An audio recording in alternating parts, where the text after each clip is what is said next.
Alright guys, here we are, gonna do a little build video of the Finwing Penguin. Yeah, some people may need a little help because these instructions are just terrible. I've never seen anything like this in my life. I get airplanes from Europe and I get no instructions and they're better than this. So anyone that's new to building planes would miss a lot of steps and would have to go back over themselves and redo a lot of things. So I'm not going to bore you with the building part and putting things on and everything. I'm just going to let you know what I plan to do and what I've done so far with the frame and the plane and what I plan to do, and there'll be other follow-up videos of each step as I go along. So, first off, terrible, just terrible.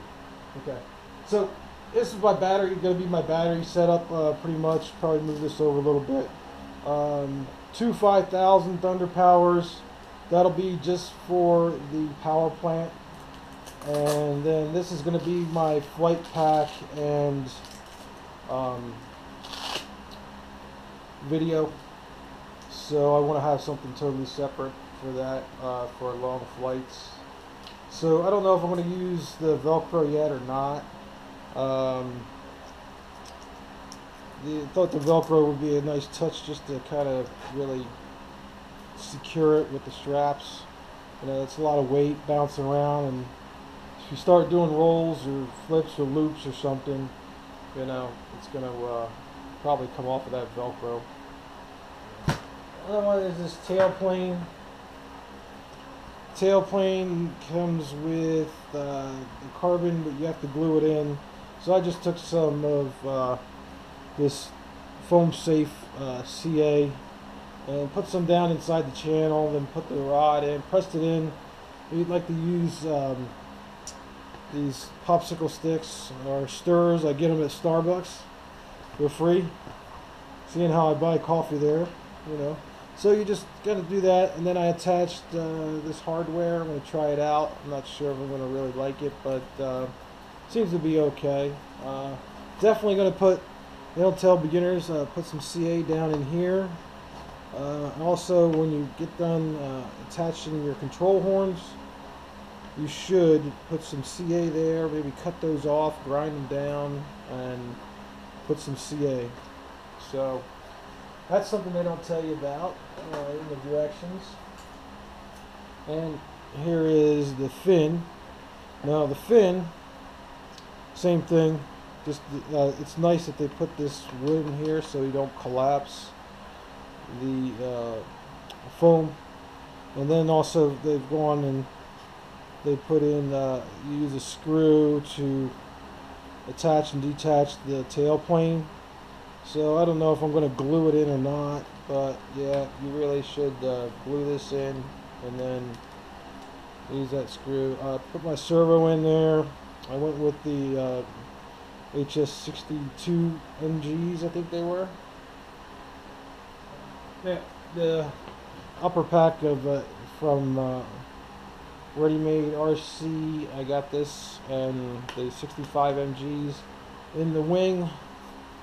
Will just tell you, I went with a shorter. This is slightly shorter than what they give you in the plane itself. Okay, that one's a lot longer than this. This is, I believe, a 24-inch extension, and by the time you know, get this all up in here, you know, you guys got so much wire that's just like all the way up in here. It's just ridiculous. You know, it's just added weight, I guess. And I'm going to run, I'll give you a carbon tube with the stops, I guess, for helping out. You know, haven't done the canopy yet. The canopy, I'm going to paint it black. Leaving that bubble thing, this thing is ridiculous. Yeah. This thing is just going to create so much heat and so much wind resistance and side, you know, wind. Uh, I don't know. Maybe I'll turn it into a fishbowl or something. I don't know. It's worthless. It's a waste of money. Anyway, so I'm going to have the pan tilt up here, and then what I'm going to do as a backup camera here, I'm going to put one of the keychain cameras or maybe a board camera and sink it down in through so that it just sits just up here. And if and when my failsafe kicks in or I have a problem with my video, I can switch to the other video link. So I'm going to get one of the camera. I got the camera switcher and I'll switch it around. Wings, yeah, pretty stout, pretty big. Got a lot of wing area. Using the HS 82 MGs. You know, not too much play. Seems pretty tight. A little bit of play, but you know, again, cut these off. Put some CA on there so that they don't back out when you're long flights. You know, CA this in. So, gotta get everything set up. You know, get your radio and get it all zeroed out before you put everything in, so that you know when you go and glue it in, you're good to go. Again, look at this, just ridiculous. I have, you know, my regular control horn or servo lead. My regular servo lead goes to here. You know, I didn't feel like getting and trying to get another 6-inch servo lead to fit through there and take this. So I guess what I'm going to end up doing is probably, once I figure out a good length, I'll chop it off and solder it, and then I'll get rid of probably can get rid of that much. Good 8-9 inches of servo lead, just a waste. And there's the other wing. Now this is the fuse. Now this is what I've decided to do. This fuse just comes with this plywood insert for rigidity, and as you can see, I mean, you could twist this. This tailplane can be twisted. It's kind of ridiculous. So what I decided to do was the wheel. I trimmed it off a little bit, and I've installed my servo, and I've already glued in. So here's something that I'll tell you. I mean, you guys get blind nuts and put them inside here to do your engine mount. Okay, so I went ahead and lined up the engine mount at the center of the hole, and then put those back in there, glued them in, glued this 1/2 in.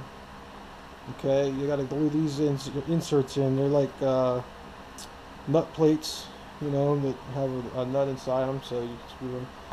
And then we got a little bit of reinforcement, I guess. I mean, it's something better than nothing. But you know, they could have done with just going wood the whole way, insert it the whole way, all the way from here back to here.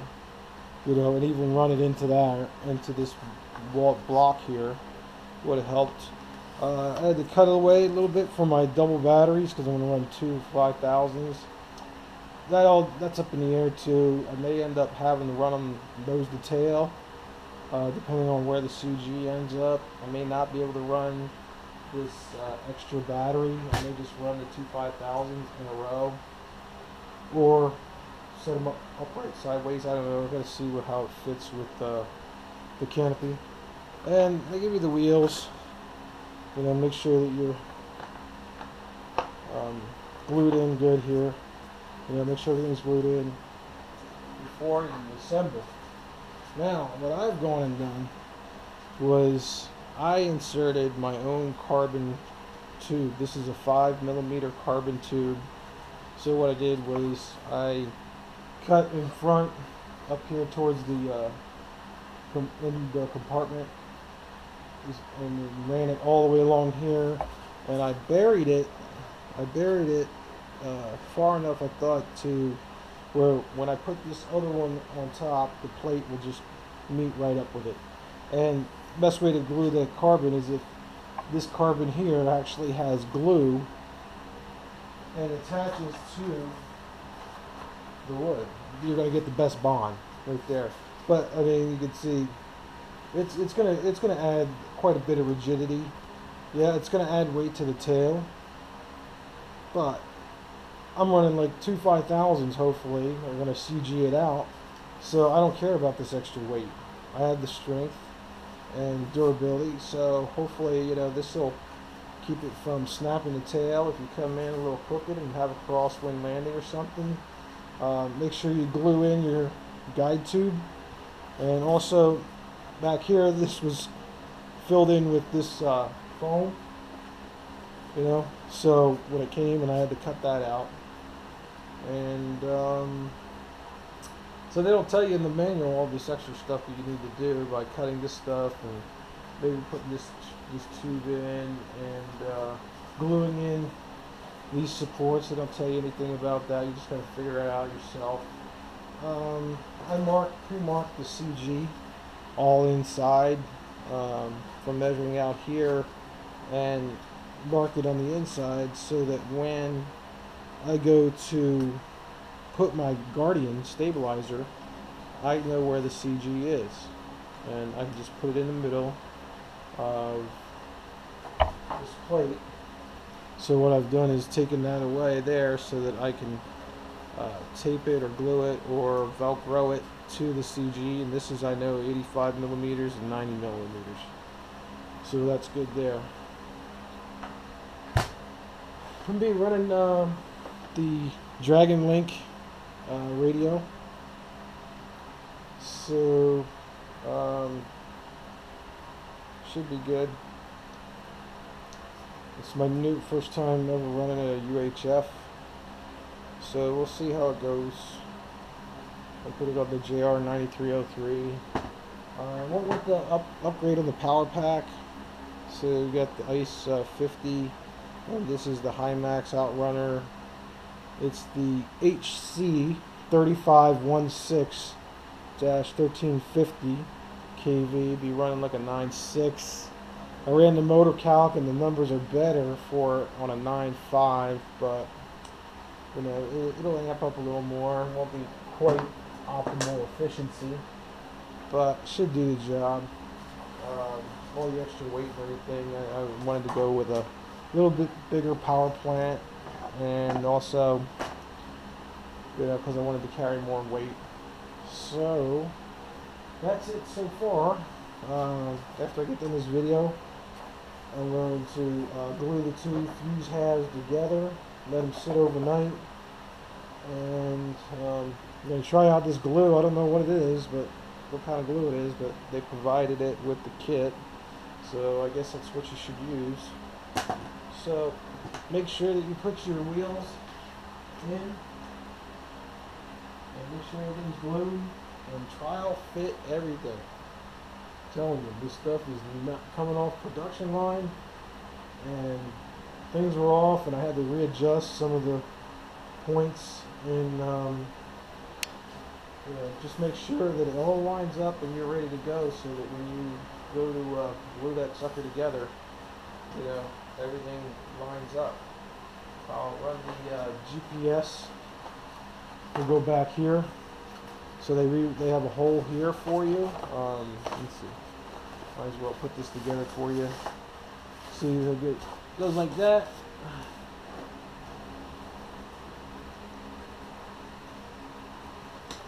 Get this all lined up. It'll be glued, and I'm not going to be running that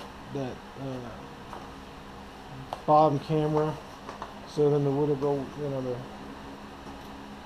the plywood will go in there with the batteries. I can see my CG. Can line stuff up with it.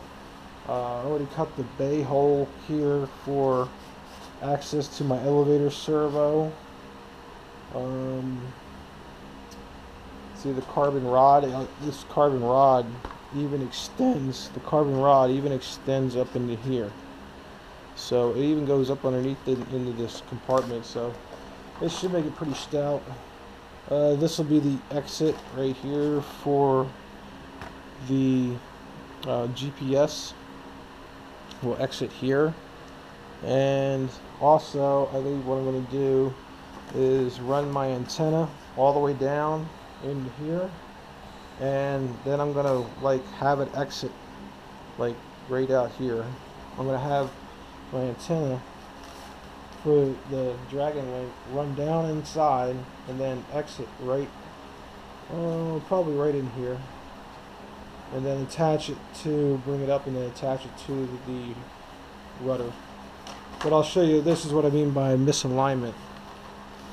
See how they're not lining up, you know, there's a little bit of difference. So, you know, it is what it is. We'll work with it and get it done. I'm gonna end up putting this ESC up in here, and I don't think I can get it to fit in between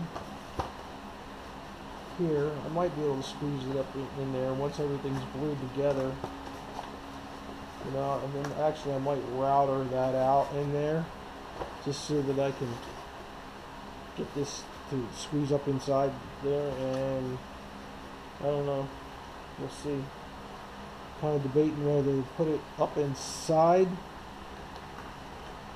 in here or put it up in, you know, on the side of the fuse. I'm not sure, you know. To me, the fuse doesn't get very much airflow, and I want this thing to be cooled, so I'm probably going to stick it up inside here. I may end up having to route that out because it wasn't really designed for this one, this model of ESC. It was designed more or less for your thinner, lower amp ESCs. This one has a 5 amp BEC, so should be good. You can go all the way up to 8S, but I'm only going to run this on 3S. But anyway, well, that's it so far, guys. I'll do a little bit more building and then let you guys see how we go, and hopefully